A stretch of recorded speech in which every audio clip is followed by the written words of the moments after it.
또 옆에 분하고 인사하시겠습니다. 칭찬받는 사람이 됩시다. 칭찬받는 사람이 됩시다. 지난주에 우리 김영재 원장님은 또 집회에 가셨다고 손선 집사님도 잘 안 보입니다. 얼굴이. 지난주도 우리 최은자 씨, 최은자 성도님 처음 나오셨지만 신방 갔다 왔어요. 가서 맛있는 것도 돼서 먹고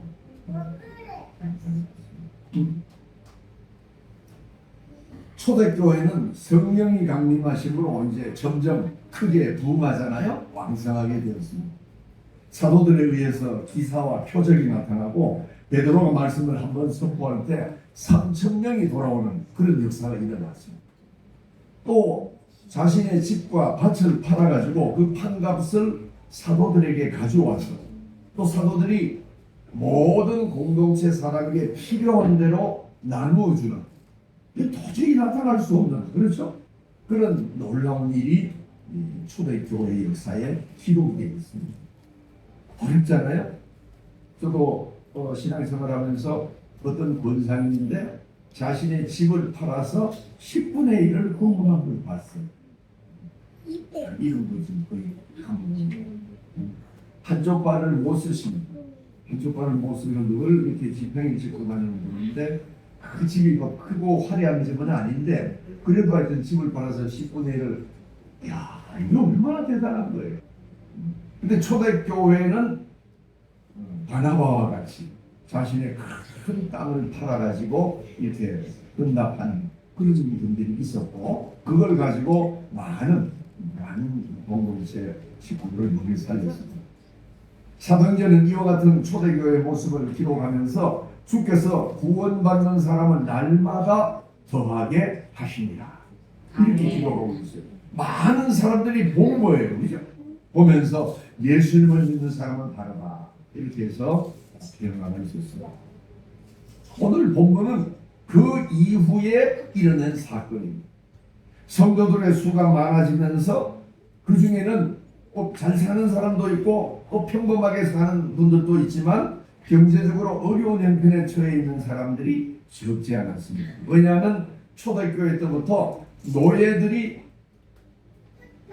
종들이 이 교회에 나와서 예수 믿는 분들이 많았기 때문에 그래요. 그것은 교회에 가난하고 연약한 사람이 많았다는 겁니다.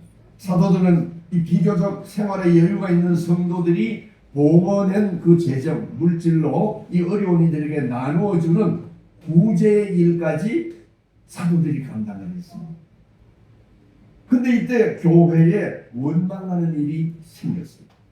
지금까지는 모두 한 마음이었고 이것이 교회 사람들에게 자랑스럽고 명예로운 일이었습니다.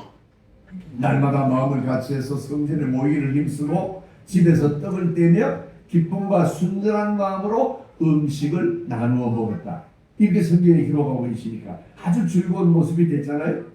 그런데 이제 성도의 수가 점점점 많아지면서 원망하는 일이 처음 발생을 했어요.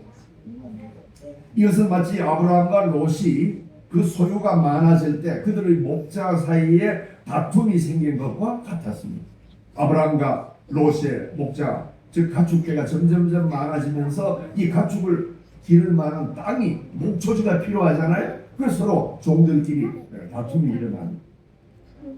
초대교회도 이와 마찬가지로 서로 간에 어떤 노골적인 불평 이런 것이 있는 것은 아니었지만 은근하게 남을 원망하는 그런 갈등이 점점점 커지면서 교회가 커지면서 그런 일이 일어납니다. 불평한 사람들은 누구냐면 그리스와 즉 헬라와 다른 지역에 흩어져 살던 헬라파 유대인들입니다. 이 사람들은 6월절 절기를 지키러 예루살렘에 와서 성령 강림의 역사를 보고 복음을 받아들이고 계속 머물러 있던 사람입니다. 원래 유대인이었는데 밖에 나가서 살던 사람이잖아요. 이 사람들은 원래 유대인들이었지만은 헬라 말을 씁니다. 히브리 말을 쓰지 않고 그리고 성경을 헬라어로 읽었어요. 그때 BC 3, 4세기경에 이미 70인적 헬라어 성경이 구약으로 나와 있었거든요. 그걸 읽고 있는 사람들이. 이들이 불평한 사람은 유대 땅에서 살던 유대인들, 같은 유대인들이지만 다르죠.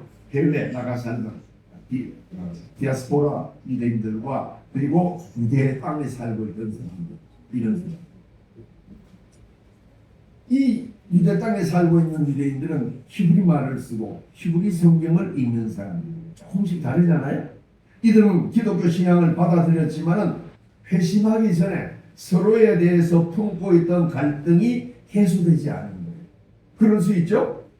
유대에 살고 있던 유대인들은 저 밖에 나가 살고 있는 유대인들에게 조국을 배반하고 나가서 말이야 밖에서 살고 있는 사람이라고 이렇게 잘못 오해할 수 있죠.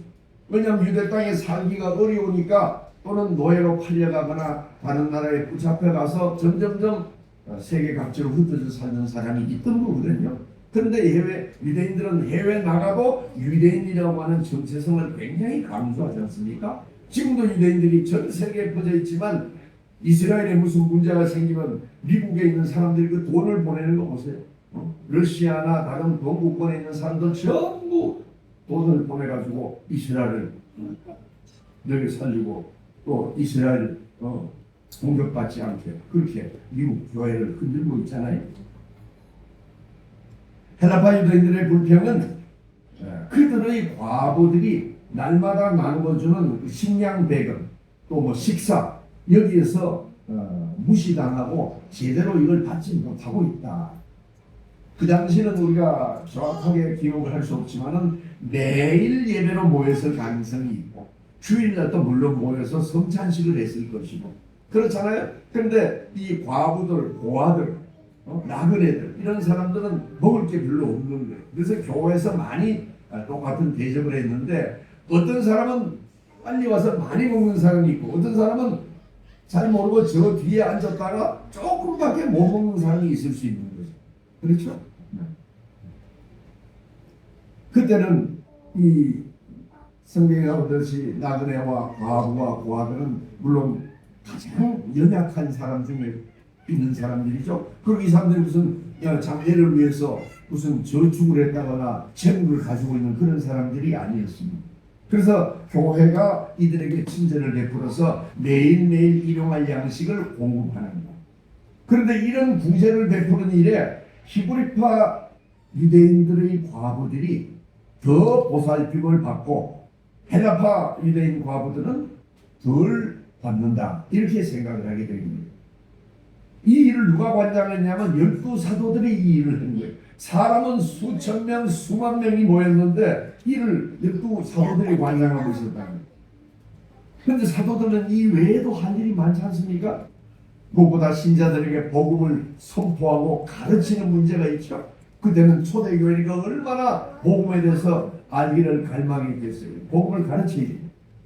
그 다음에 복음을 잘 전하기 위해서 사도들끼리 모여서도 선교 전략을 협의해서 너는 은혜 지역에 가서 말씀을 전하고 어떤 제자는 은혜 곳에 가서 전하고 이런 선교 전략을 협의해야 되고 또 복음을 받아들인 사람이 하루에 3,000명씩 늘어났다 그러시니까 이 사람들에게 요단강에 가서 그 당시에는 침례로 세례를 줬으니까 전부 세례를 베풀어야 되겠습니다. 그리고 이 사람들이 또 세례를 받은 후에 다 성찬례에 참여를 해야 돼요. 또 매일 정해진 시간에 유대인들의 관습을 따라서 하나님 앞에 나가서 아침, 점심, 저녁 또는 오후, 늦게 이렇게 해서 기도를 매일 해야 돼요. 그 다음에 병든 자를 찾아서 신방을 해야 되고 연약한 자를 신방하고 예배를 드립니다. 이 모든 일을 사도들이 해야 돼요. 이와 같은 분주한 가운데 가난한 자들의 구제를 위해서 모든 사람이 만족하게 동등하게 이렇게 양식을 또는 식사를 분배하는 것은 매우 어렵다. 사실 우리가 생각해도 그렇잖아요. 굉장히 빠진 사람이 있을 수도 있고 또 대화가 안 돼서 혹시 빠진 사람이 있을 수도 있어요. 근데 남들 다 주는데 한 개 빠지면 그게 얼마나 마음이 상합니까? 그렇죠? 아무것도 아닌 거지만 그렇게 하면 굉장히 상합니다.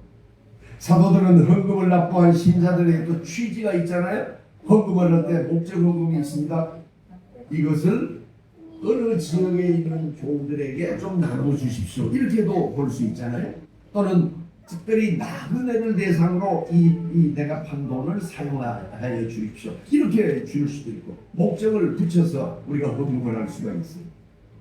그래서 이런 이런 나쁘한 신자들의 이 취지에 어긋나지 않도록 사도들이 계획을 세우고 공정하게 이렇게 집행하는데 아마 최선을 다했을 것이다. 이렇게 볼 수 있어요. 왜냐하면 사도들이 얼마나 사명감에 불타하겠어. 그러니까 한 푼이라도 들어온 걸 자기 홀로 마음대로 쓸 수 없는 것을 아주 가지런히 정돈해서 어긋남 없이 썼을 것으로 이렇게 봅니다.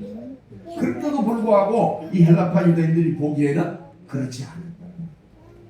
무시당하고 있다는 불평이 들어. 물론 이 불평이 근거가 없는 것일 수도 또는 있을 수도 있는 거예요. 성경만 봐서는 정확하게 알 수 없지만 여하튼 불평이 있었다는 거예요. 실제로는 그렇지 않은데 보통 우리가 어떻습니까? 자신들에게 온 것보다 다른 사람에게 더 많이 갔다고 생각하는 경향이 있죠. 나는 조그맣게 먹고 임재산 집사님은 많이 먹네 이렇게 생각할 수 있어요. 그게 사람이 보기에 따라 그럴 수 있어요. 그죠? 나는 계란을 하나 먹었는데 이 집사님은 5개를 먹었네. 이게 너무 많이 됐네. 하나 반 정도 이렇게 차이가 있을 수 있는 거예요. 그게 헬라파 유대인들이 혹시 그렇게 볼 수도 있었다.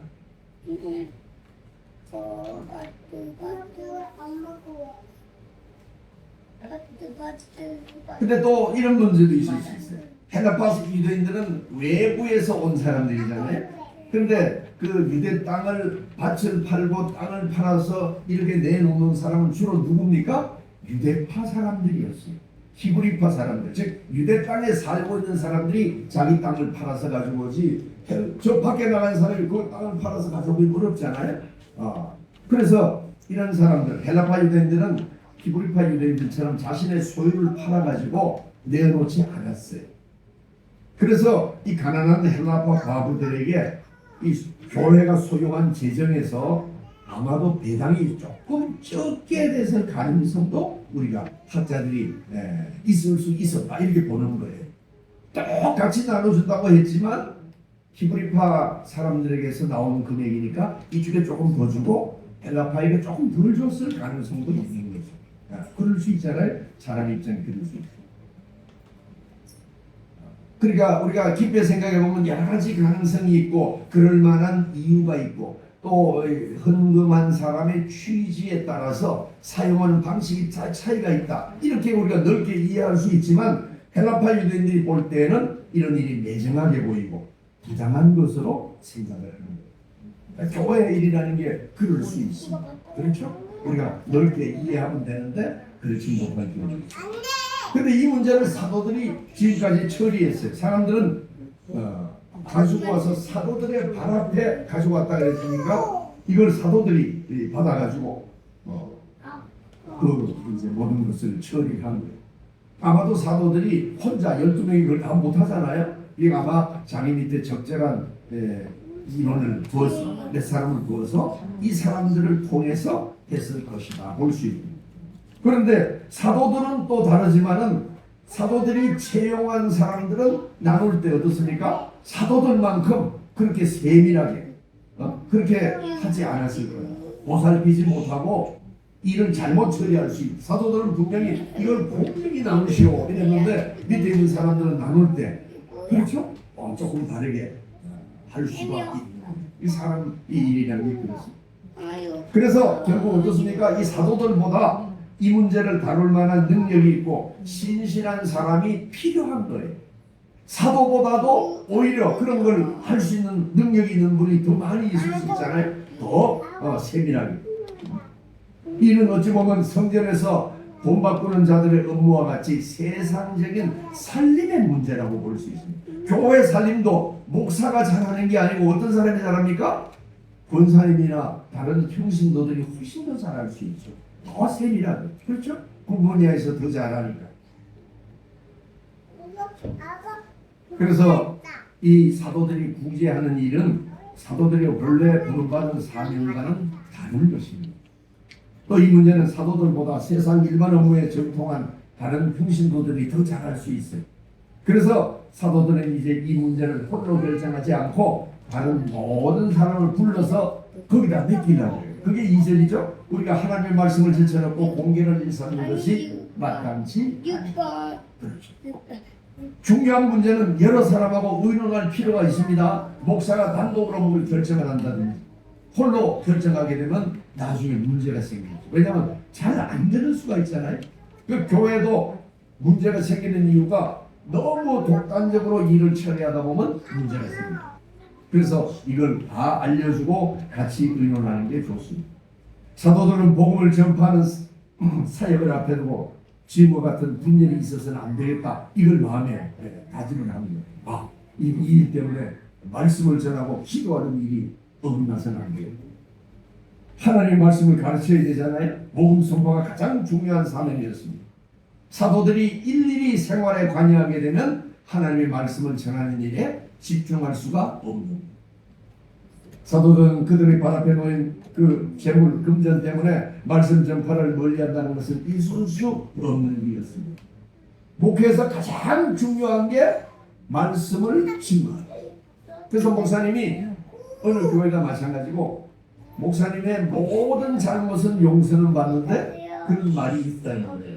모든 잘못을 용서받을 수 있는데 설교를 잘못하는 건 용서 못 받는다. 이런 말이 있어요. 이제 제가 한 말이 아니고 온누리 교회 하영주 목사님이 책에 이렇게 쓰신 말이에요. 그래서 목사가 설교가 안 되면 목회를 하기가 어렵다. 다른 걸 행정은 잘하고 뭐 다 해도 사람이 좋고 해도 설교가 안 되면 그건 안 된다는 거예요. 그래서 하영주 목사님이 썼어요. 책에. 어떤 일이든지 목사는 설교가 통해야 된다. 이 설교를 통하기 위해서 밤이 새더라도 연습을 하든지 어떤 방식으로든지 목사의 설교가 이 성도들에게 통하도록 그렇게 해야 된다. 그렇게 이제 기록이 되어 있습니다. 바로 사도들이 그런 일을 해야 됩니다. 물론 매일매일 음식을 잘 나눠주는 것도 가난한 교인들을 살리는 것이고 그 국빈을 해결해 주는 거기 때문에 그리스도의 사명을 담당하는 거고 주님을 섬기는 일과 같습니다. 그렇지만 사도들은 이 일을 위해서 말씀 전하는 시간이 뺏길 그런 일이 있어서는 안 됐습니다. 제자들이 적었을 때는 두 가지를 다 할 수 있어요. 작은 교회에서는 다 할 수 있습니다. 그런데 이제 제자들의 수가 즉 성도들의 수가 많아지면서 그렇게 할 수가 없게 됩니다. 우리 교회가 이제 점점점 커져서 1000명 이래 되면은 그렇게 못하는 거예요. 그렇죠? 그러므로 사도들은 이 목적을 위해 합당한 7사람을 선택하게 되었습니다. 이들의 업무는 살림을 맡아 다스리는 집사의 직분입니다. 즉 교회 재산을 돌보며 세심하게 살피고 회계 업무를 관장하고 또 그들이 필요로 하는 무슨 물품을 구입하고 이것을 적절하게 배분하는 일이 이제 필요합니다. 3, 4절에 보니까 형제라는 너희 가운데 성령과 지혜가 충만하여 칭찬받는 사람 7을 택하라. 우리가 그 일을 그들에게 맡기고 우리가 기도하는 것과 말씀 전하는 일에 전무하리라. 하나님이 일하시는 방법이 있죠. 하나님은 인간을 만드신 다음에 모든 것을 홀로 처리하지 않았습니다. 사람들이 참여하도록 인간에게 참여의 기회를 줬어요. 하나님은 땅을 정복하고 다스리고 모든 생물을 다스리고 이런 통치 권한을 인간에게 위임해 줬잖아요. 그래서 이걸 하나님의 문화 명령이라고 그러거든요. 다스리고 통치하고 생육하고 번성하라고 이렇게 다 해요. 이와 같이 예수 그리스도의 몸인 교회를 세워가는 일에 있어서 성도들이 참여하는 것이 맞는 일입니다. 하나님은 성도들이 하나님의 일에 참여하게 하여 주의 일을 하는 즐거움을 얻게 하십니다. 우리가 주님의 일을 할 때 얼마나 마음이 기쁩니까? 교회에 그냥 왔다 갔다 하는 것도 이게 중요한 일이지만 하나님의 나와서 하나님의 일을 하고 말씀을 듣고 어떻든지 교회에 도움이 되게 일하는 것이 얼마나 큰 사명이고 그 일을 할 때 내 마음속에 주님이 주시는 기쁨이 흘러넘치게 되는 줄 믿습니다. 아멘. 하나님은 바로 우리로 하여금 하나님의 일에 참여하게 하십니다. 어떤 사람은 교사로, 어떤 사람은 성가대원으로, 어떤 사람은 봉사위원으로, 안내위원으로, 그렇죠? 어떤 사람은 여신도로, 남신도로, 청년으로 우리를 불러서 사용하게 하십니다. 네. 하나님은 자비롭고 은혜를 주셔서 우리가 주의 일에 참여하게 하십니다. 지금까지 아무 일에도 참여하지 않고 있다. 마음에 고민이 되는 거죠. 그게 정상입니다. 나는 교회 나오면서 아무 일도 안 한 것 같아요. 그러면 반성하고 회개하고 하나님 일을 하시기 바랍니다. 내가 해야 될 게 뭔가 이거 찾아서 하시기 바랍니다. 사도들의 임무는 기도에 전념하는 것이고 말씀을 먹이는 겁니다.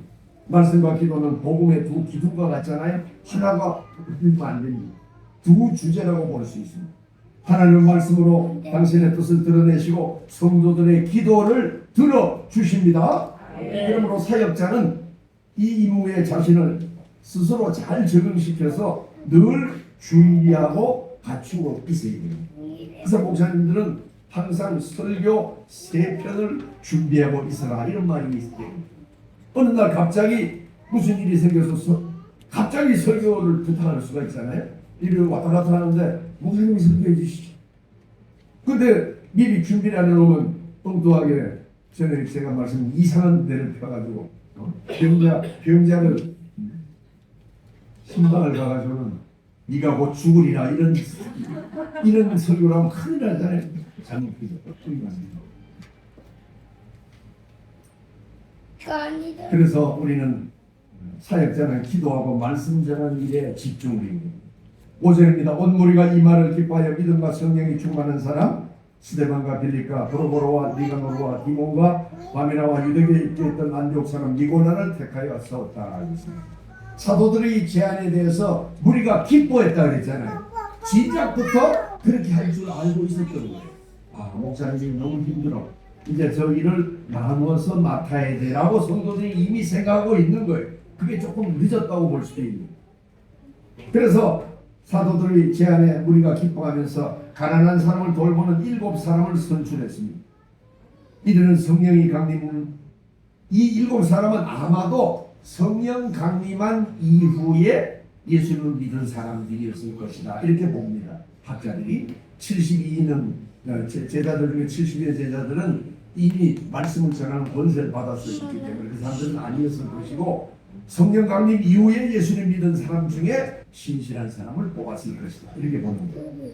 7 집사는 아마도 자기들의 재산을 팔아서 교회에 바친 사람 중에 한 명이 아니었을까 이렇게 생각해 볼 수도 있어요. 학자들이 그런 분들 중에 왜냐하면 많은 사람 중에 그렇죠? 그런 분들이 눈에 띄지 않았겠어요? 그렇게 볼 수도 있다. 왜냐하면 자신의 재산을 기증한 사람이 그거를 분배하는 일에 더 신경을 써서 할 수 있잖아요. 이렇게 볼 수 있는 거예요. 또 7 집사는 모두 헬라파 유대인들이 외부에서 유대 땅에 와가지고 살면서 하나님을 믿는 사람. 왜냐하면 모두 헬라식 이름을 가졌고 이들이 이제 7 집사로 이제 선택됨으로써 헬라파 유대인들의 불평이 없어지게 되잖아요. 그동안 헬라파 유대인들이 식사를 제대로 못 받았다 이렇게 보는 사람이 있는데 그렇게 하기 위해서 뽑았을 것이다.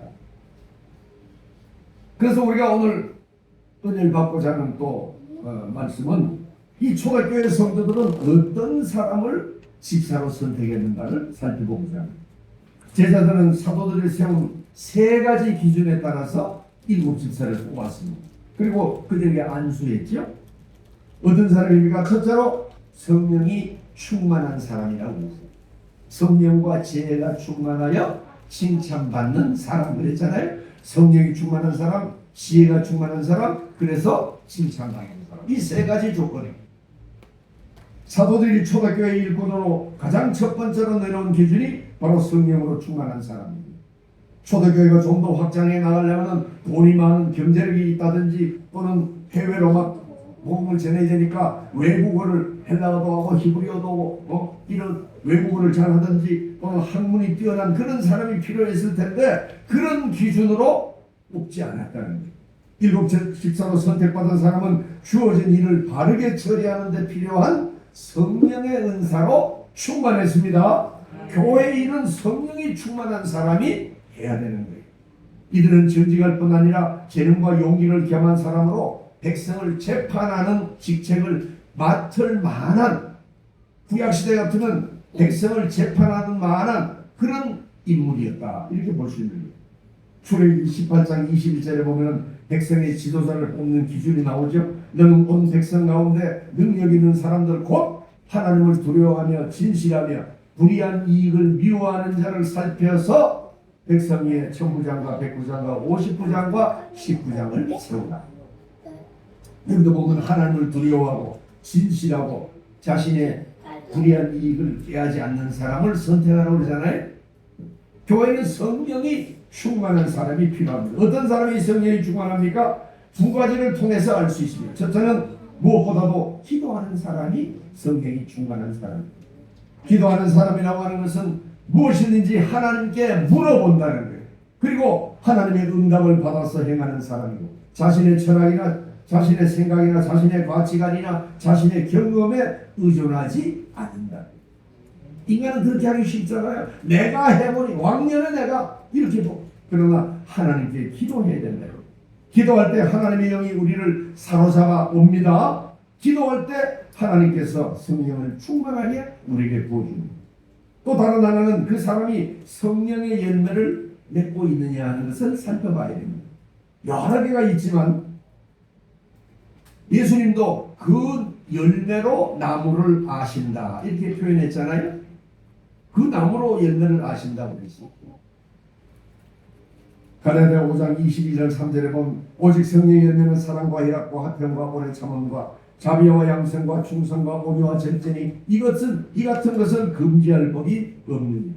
성령으로 충만한 사람은 그가 하는 말을 통해서 또는 그가 하는 행실을 통해서 또는 그의 얼굴 빛을 통해서 또는 그가 하는 교회 생활을 통해서 그의 인간됨을 성령의 열매를 드러내는 사람이라는 거예요. 그게 성령 충만한 사람.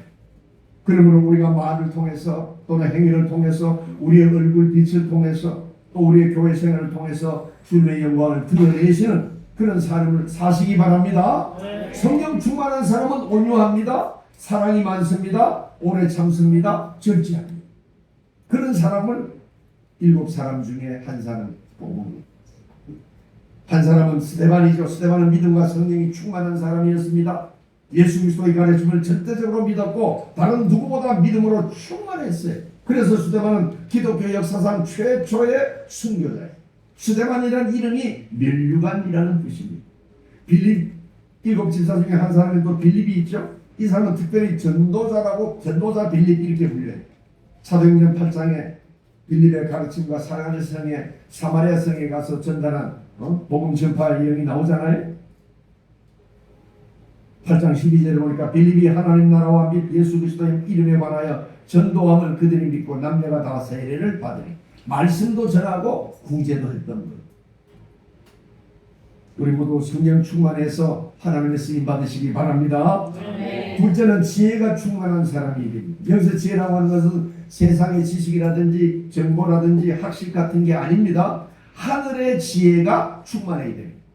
정직하고 좋은 사람이라는 것만 갖고는 안 됩니다. 이것은 세상의 기준. 이 사람 좋은 사람이야. 이거 갖고는 안 되는 거예요. 지혜로운 사람은 생각이 깊고 최선을 다해서 일을 순서 있게 처리합니다. 성령과 지혜가 충만하다는 말은 지혜의 영뿐만이 아니라 성령도 충만하다는 거예요. 두 가지가 다 있는 겁니다.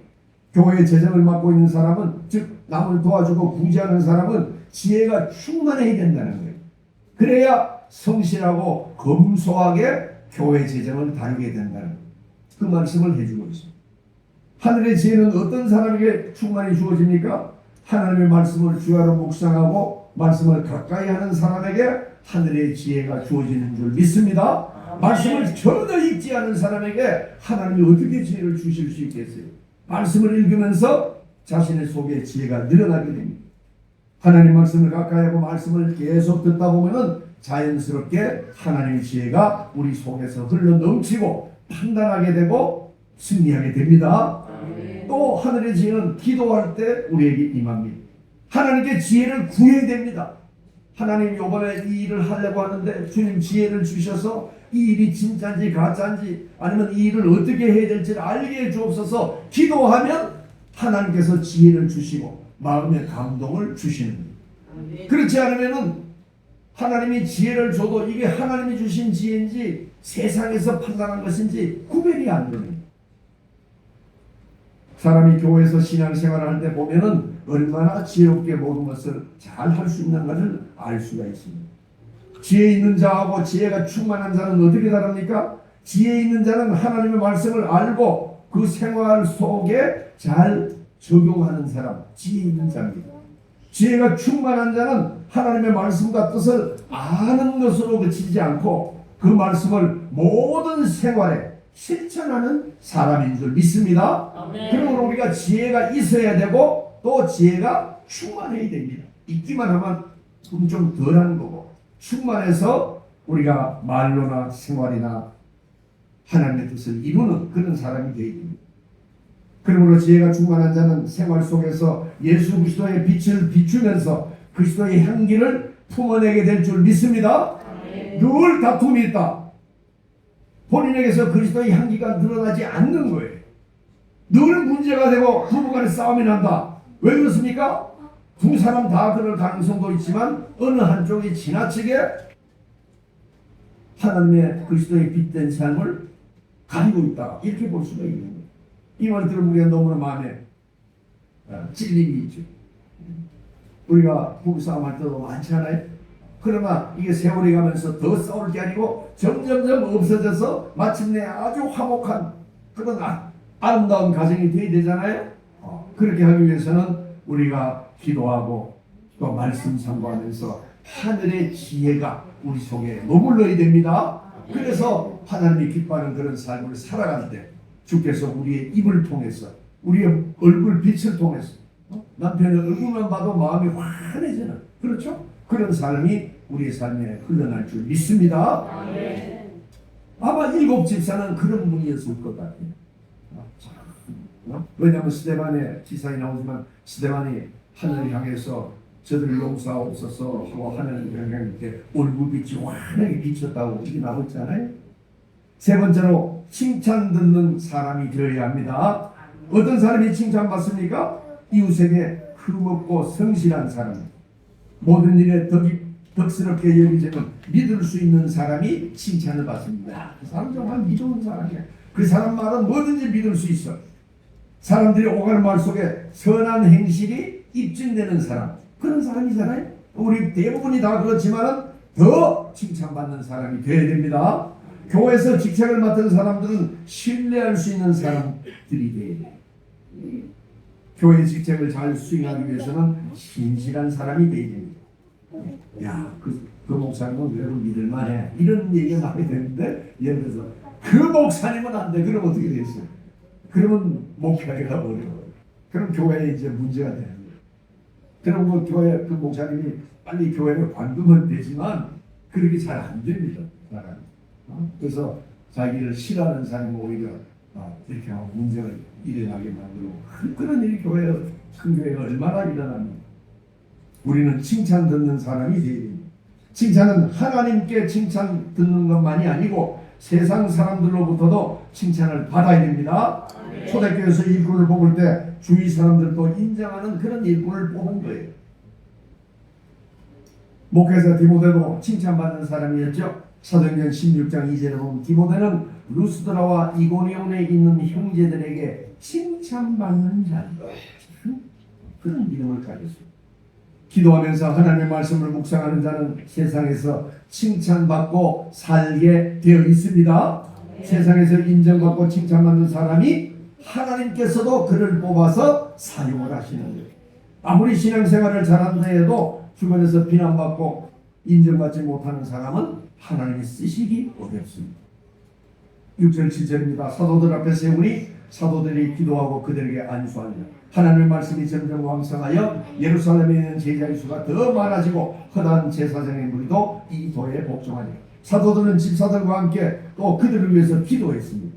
하나님께서 그들에게 더욱 성령과 지혜를 주시고 그들이 받은 사명을 위해서 자격을 감당할 수 있도록 은혜를 부어주실 것을 하나님께 기도했어요. 그리고 그게 안수했다는 거죠.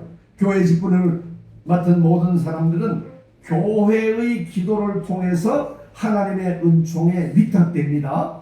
내가 잘나서 되는 게 아니고 어떤 사람이 장로로 세워지든 목사로 세워지든 권사로 세워지든 안수집사로 집사로 세워지든 어떤 사람이 교회의 어떤 직분을 맡게 되는 것은 온 교회의 기도를 통해서 그 사람의 삶을 하나님의 은총에 위탁하는 거예요.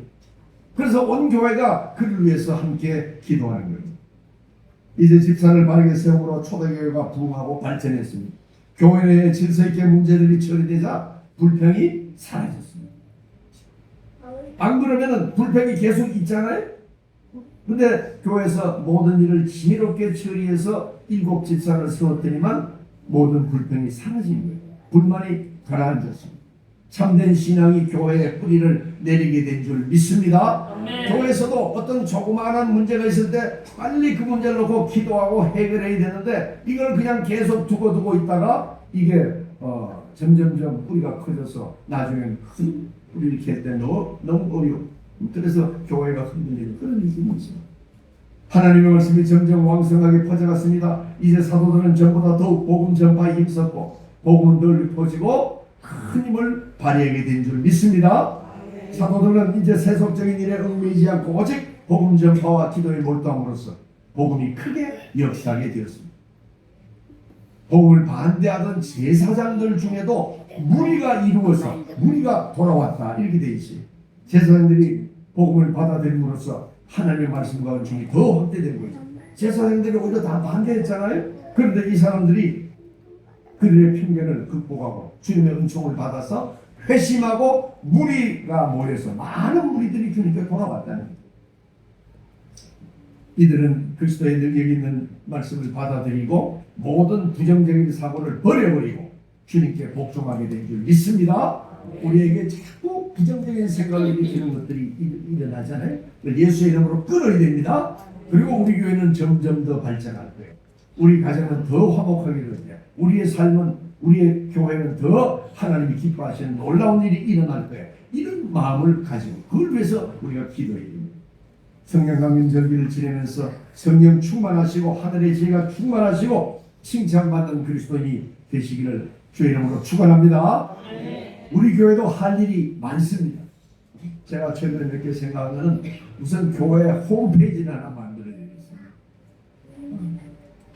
간단하게, 뭐 많이 할 게 아니고 간단하게 해가지고 아주 간단하게 하지만 요즘은 새로 교회를 나오려면 다 교회를 찾아봐야 돼요. 그리고 우리 교회도 앞으로 이제 더 크게 되시기 위해서는 그게 필요합니다. 그래서 다 찾아볼 수 있는 홈페이지 찾아보니까 몇 군데 있는데 아주 금액이 얼마 안 드는 걸로 월 몇만 백이 안 드는 걸로 해서 홈페이지를 하나 만듭니다. 그렇게 해서 좋아요. 깜짝 놀랐어요.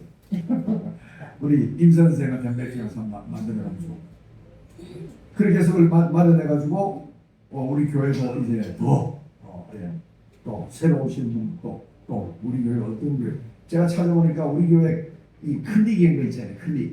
클릭인데 그동안 네이버 클릭 숫자가 총 합계가 2,000 몇백 번 들어있더라고. 평균. 그게 왜 그렇게 그래 됐느냐? 우리 이제 제 설교를 클릭하면 많지 않잖아요. 뭐 많은 건 50 몇 번이고 적은 건 10 몇 번이고 이제 되게 그래요.